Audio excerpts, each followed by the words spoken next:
Rasulullah SAW pernah berwasiat kepada para sahabat, besok setelah aku mati ada orang yang paling dekat kepada Allah dan doanya paling jabai. Kalau kau menangi ya Umar, hai Abu Bakar semua, mintalah doa kepada orang itu. Siapa Rasulullah? Uwais Al-Qarani.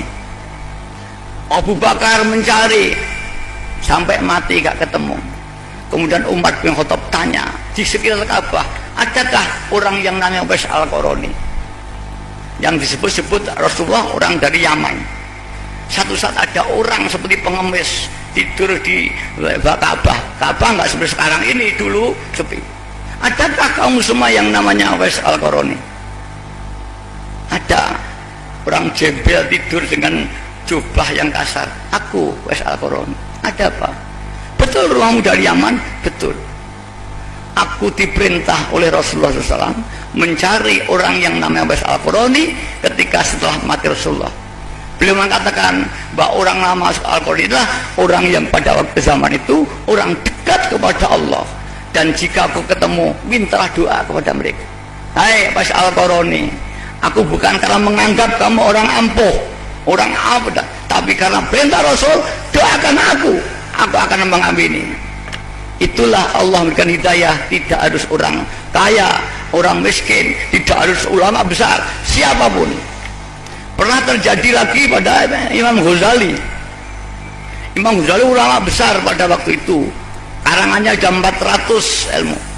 Kemudian satu saat dia ketemu kedatangan tamu-tamu negara, menteri, ketua majelis ulama pusat kalau sekarang. Kemudian makmum pada Imam Ghazali. Kemudian ketika makmum, adiknya ikut makmum, adik Ghazali.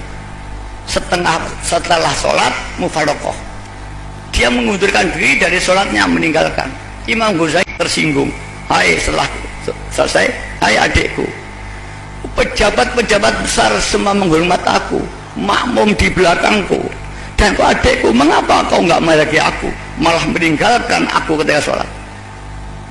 Kata adiknya, aku minta maaf, wahai kakakku yang tercinta, engkau orang alim, orang besar, orang dekat dengan raja, aku orang biasa. Tapi aku tadi ketika sholat melihat jubahmu ada darah. Sungguhnya ada apa sih kamu itu? Imam Ghazali tertekun dan menangis. Wah adekku yang saya cintai, betul kamu, aku penuh darah. Ketika aku sholat tidak hadir hatiku kepada Allah, tidak menghadap Allah, tapi teringat karangan saya sedang berhenti di mazhab had. Imam Ghazali pada itu mengarang buku fikih mengkamsikan bab haid. Ketika Imam Ghazali sembahyang teringat itu, maka adiknya melihat ada darah.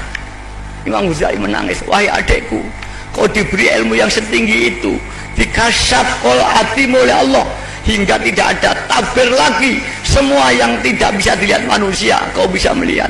Siapakah gurumu itu?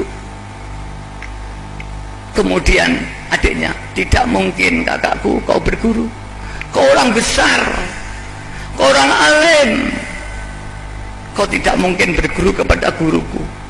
Siapakah gurumu? Tidak mungkin. Sudah, aku berjanji, walaupun anjing gurumu nanti, saya akan sumpah, coba saya copot dan akan simpuh di hadapan gurumu, aku berguru. Kau berjanji betul? Ketika tahu guruku yang sungguhnya, aku bersumpah. Al-Ghazali, datanglah di jalan raya ini, di sana ada tukang sol sepatu. Dia hanya tukang sol sepatu, dia hanya tukang dandani sepatu buntut. Itulah guru saya. Imam Ghazali berangkat betul, datang dengan jubah seperti saya, menemui orang saat itu. Wahai Imam Ghazali, kau orang besar, adakah sepatumu yang rusak yang akan saya perbaiki? Aku di sini tidak akan memperbaiki sepatu. Aku mencari gurunya adikku yang namanya ini, aku yang berguru. Oh kamu salah, aku tidak punya murid seperti itu, aku hanya tukang sepatu. Sudah, carilah yang lain. Tidak, Aku yakin engkau lah orangnya.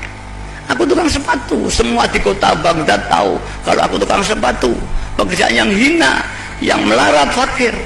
Aku tidak punya ilmu setinggi itu. Aku berjanji, jubahku akan saya copot, kehormatanku akan copot semua, akan simpuh di hadapanmu, akan nyucuk ilmumu itu. Kemudian orang itu, sungguh kau ingin berguru? Aku ingin mencoba kamu. Lepaslah surbanmu, lepaslah bajumu, kehormatanmu hilangkan semua. Kamu orang yang alim, karanganmu 450 kitab, tinggalkanlah telanjang bulat di hadapanku, akan kuterima kau sebagai muridku. Imam Ghazali kemudian menyerah, datang ke rumahku. Begitu datang, tolong bersihkan kamarku, bersihkan kamar mandiku, bersihkan WC ku. Diuji oleh gurunya ini. Imam Ghazali sudah yakin, ditinggalkanlah kebesarannya. Berguru dia beberapa tahun, kemudian beliau uzlah di Menara Baghdad, dan akhirnya beliau berhasil masyhur seorang Sultanul Aulia pula. Imam Ghazali juga akhirnya masyhur seperti menjadi Sultan Aulia yang punya thariqah Ghazaliyah. Tapi itulah Ghazali ini kurang masyhur. Para bapak yang hormati, Syekh Abdul Qadir Jailani berguru ini harus maca gendeng selama 3 bulan di kota Baghdad. Diuji gurunya, kau betul Allah tidak butuh kehormatanmu. Jika kau masih merasa terhormat, kau tidak akan sampai dengan Tuhanmu. Hilangkan kehormatanmu.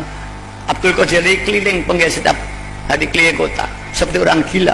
Semua menghina Abdul Qadir Jailani. Sekarang Abdul Qadir orang gila, dihina. Diuji apakah dia masih harga diri seorang ulama besar. Tuhan tidak butuh dengan kebesaran-kebesaran semua. Akhirnya Abdul Qadir Jailani 3 bulan berhasil diterima guru dan masyhur. Ya, Abdul Qadir Jailani menjadi Sultan Aulia yang punya thariqah Qadariyah di yang masyhur itu. Sekarang ilmu itu diberi begitu saja tanpa harus demikian. Buya Majid memberikan ilmu ketika setelah ketemu Rasulullah diperintah ini. Alhamdulillah kita diberi banyak ketemu Rasulullah SAW, banyak yang diberi pengalaman gaib, dibuka ilmu basirohnya, dan banyak sekali.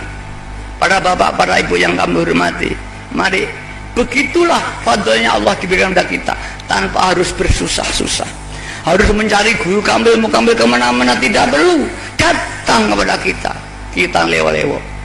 Tapi bagi orang yang tidak dapat hidayah, dia akan tidak bisa, kedatangan nur itu dianggap itu tidak tenang.